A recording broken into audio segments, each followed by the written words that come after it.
nikada u životu nisam napisao prvu pesmu, već drugu.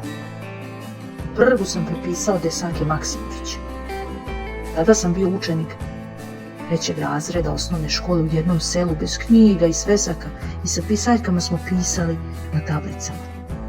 Ja sam se dokopao te Desankine knjige koja mi se strahovito svidjela i odabrao sam jednu lepu pesmu. Prepisao sam je i proglasio za svoju. Selo je selo i vrlo brzo se pročulo kako sam napisao jednu divnu pesmu. Svi su klimali glavama i govorili kako ću jednog dana biti veliki pesnik. Drugu pesmu posle nisam smeo da prepišem, da me ne uhvate, a bojao sam se i da je napišem jer sam znao da će biti lošija. Tako sam od slave živeo ceo taj 3. razred. Na kraju školske godine dečacima i djevojčicama koji su bili odlični đaci daju se knjige na poklon. Ja sam dobio knjigu, mada nisam bio sasvim dobar đak i stalno sam nešto zamuckivao, a zamuckujem i danas.